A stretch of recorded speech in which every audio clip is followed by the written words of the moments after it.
Avec son entrée dans l'adolescence et l'arrivée de la puberté, Riley a développé une émotion terrible, l'anxiété. Dans Vice Versa 2, elle a mené la vie dure aux émotions primaires, joie, colère, peur, dégoût et tristesse, et quand elle est aux commandes, des choses terribles peuvent arriver pour chacun d'entre nous. Mais du coup, qu'est-ce qui fait d'anxiété une très bonne méchante? Eh bien, on va tenter de répondre à cette question dans la vidéo du jour. Je suis Ludo du Ludoverse, et pour saupoudrer de qualité ce que je vais vous raconter, eh bien, je vais me baser sur les recherches de chercheurs, tout simplement, qui se sont intéressés aux émotions dans leur globalité, ainsi que sur ce qu'a dit le réalisateur de Vice Versa 2, Kelsey Mann, concernant anxiété et comment ce personnage a vu le jour. Voilà, installez-vous bien car on est parti pour l'univers de Vice Versa 2. Let's go! Le contexte. Commençons donc par le contexte. Qu'est-ce qu'il se passe dans Vice Versa 2? Eh bien c'est simple, Riley s'apprête à participer à son stage d'été, un camp d'été centré sur le hockey qui est très important pour elle parce qu'il peut lui permettre de jouer dans un club de hockey qu'elle considère, dont elle est fan tout simplement. Et son objectif, c'est d'être repérée pour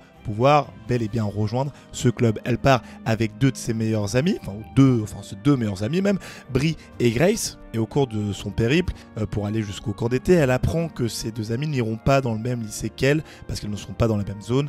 Peu importe, et donc l'année prochaine, elle se retrouvera sans ses deux meilleurs amis. En parallèle de tout ça, elle rentre dans sa phase de puberté, et qui dit puberté dit apparition de nouvelles émotions, donc vous les connaissez, je pense désormais. Anxiété, embarras, envie et ennui, je vous les ai quand même redonnés, histoire que vous les ayez bien en tête. Et elles n'ont pas la même manière de fonctionner que les émotions primaires de Riley, que l'on connaît très bien. Donc je dis Riley, bref, je change les prononciations au fur et à mesure, désolé. Mais voilà, donc dans ces émotions-là, on retrouve joie, colère, peur, tristesse et dégoût, bien entendu. Ce mode de fonctionnement différent va créer des conflits et les nouvelles et les anciennes émotions vont commencer à se taper un peu dessus, si on peut dire, d'une certaine manière. Du coup, maintenant que vous avez le contexte, il est temps de répondre à la question: qui est anxiété dans Vice Versa 2? Eh bien déjà, anxiété, c'est la première nouvelle émotion qui apparaît dans le film Vice Versa. On la voit juste après que l'alarme qui sonne l'arrivée de la puberté se soit déclenchée, et c'est la première émotion qui a des interactions avec les émotions primaires,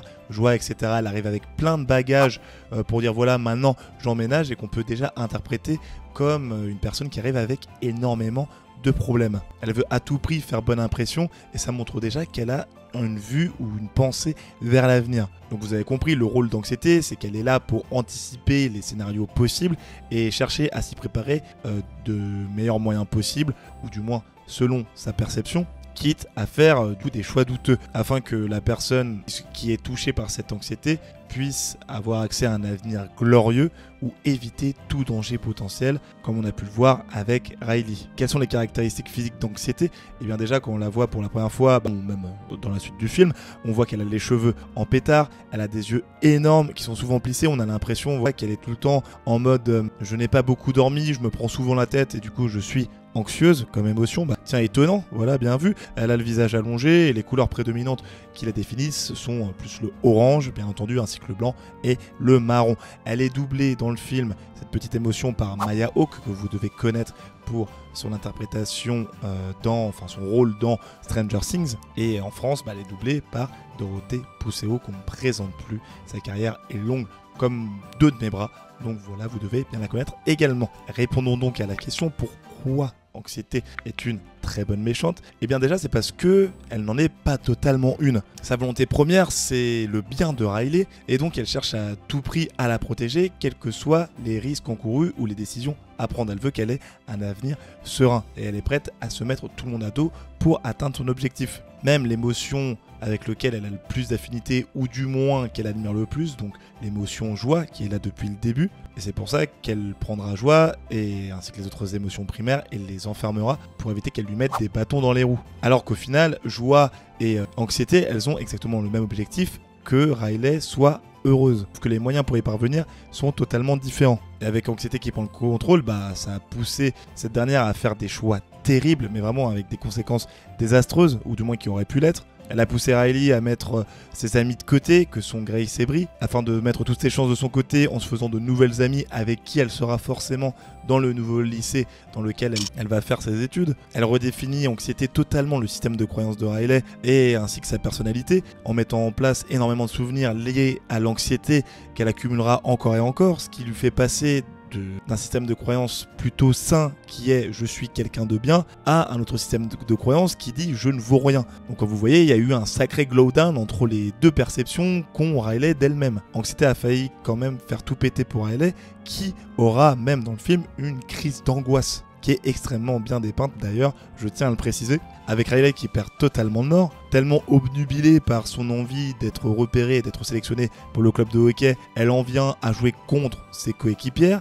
alors piquer le palais pour pouvoir marquer des buts, je pense que ça se dit comme ça, je ne sais plus du tout, et elle va même jusqu'à blesser l'une de ses meilleures amies, Grace, ce qui poussera la coach à envoyer Riley sur le banc. Et c'est vraiment à ce moment-là que la crise d'angoisse va totalement exploser, où on verra Riley avec le cœur qui bat vite, en train de trembler, les yeux écarquillés, en train de flipper totalement, des tremblements, enfin ouais, vraiment un état de crise d'angoisse qui est assez badant à voir à l'écran. Et Anxiété, encore une fois, même si elle a voulu bien faire d'une certaine manière, en voyant ça, elle a perdu totalement le contrôle également. Elle était totalement en panique et elle a créé une sorte de tornade d'angoisse tout autour du système de contrôle des émotions de Riley, ce qui l'a poussé donc à atteindre cette crise d'angoisse ou à passer dans cet état-là. Et en tentant de tout rattraper et de tout régler, elle crée encore plus de problèmes, l'anxiété, ce qui montre bien qu'à vouloir tout prévoir, tout contrôler, eh bien ça ne peut que mener au chaos. Et malgré ça, on est en droit de se demander si anxiété, au final, ce n'est pas une émotion positive qui est même d'ailleurs gentille d'une certaine manière.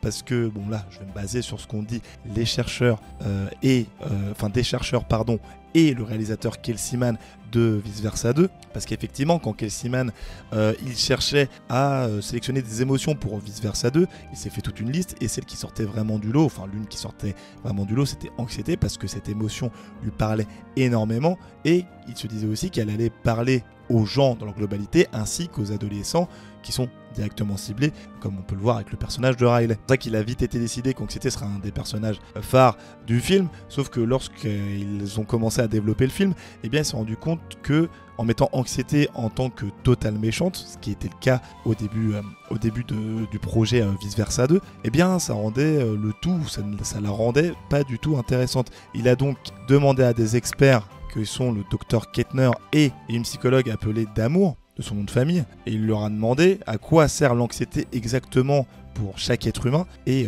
le docteur D'Amour notamment aura dit à ce petit Kelsey Mann que l'anxiété elle est là pour essayer d'aider, de protéger et de garder en sécurité la personne qui a cette émotion en elle. Et elle ajoutera par ailleurs, par rapport au film Vice Versa 2, qui se centre énormément sur les adolescents, que les adolescentes filles, elles tendent plus à chercher le perfectionnisme, ce qui rentre totalement en accord avec l'anxiété qui représente effectivement une émotion très forte et très imposante, mais qui a deux facettes, qui est d'une part méchante, donc il y a de la mauvaise, enfin méchante, qui est mauvaise on va dire d'une certaine manière, donc il y a une mauvaise anxiété, et d'autre part bonne, parce qu'il y a quand même une bonne anxiété qui peut nous driver, comme ça a bien été dépeint dans le film pour le personnage d'Anxiété. Et au final, Kelsey Mann il s'est basé sur tout ça, et il considère aujourd'hui que toutes les émotions sont positives, parce qu'on lui avait reproché, on lui avait demandé lors d'une interview qu'il avait donnée au Media Collider, on lui avait demandé pourquoi justement il n'y avait que des émotions négatives et pas d'autres émotions positives, et il disait que justement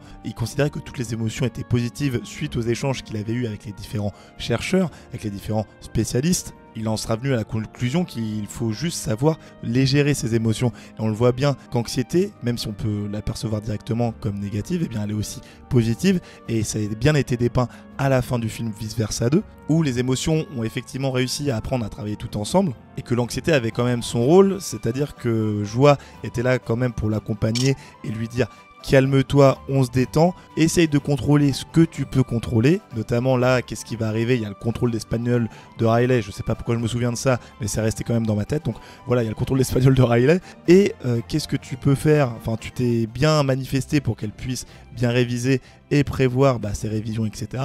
Donc voilà, ton utilité est quand même bien l'essentiel pour la réussite de Riley, du moins dans les études. Donc vraiment l'anxiété, il faut pouvoir la canaliser comme toutes les émotions, la contrôler, etc. afin qu'elle nous aide et qu'elle nous évite de tomber dans des pièges ou qu'on ne puisse pas prévoir de grosses menaces. Et donc l'anxiété, c'est quand même une émotion d'assez forte qui peut être considérée comme méchante ou gentille en fonction du point de vue, tout dépend de la manière dont on l'appréhende. En tout cas, si vous vous demandez quelles sont les autres émotions qu'on pourra avoir dans Vice Versa 3, j'ai fait une vidéo juste ici, et si vous vous demandez également où mène le portail qui a été ouvert dans Deadpool et Wolverine, où du moins dans le trailer. J'ai fait une vidéo juste là. C'était Ludo du Ludoverse, à la prochaine, salut!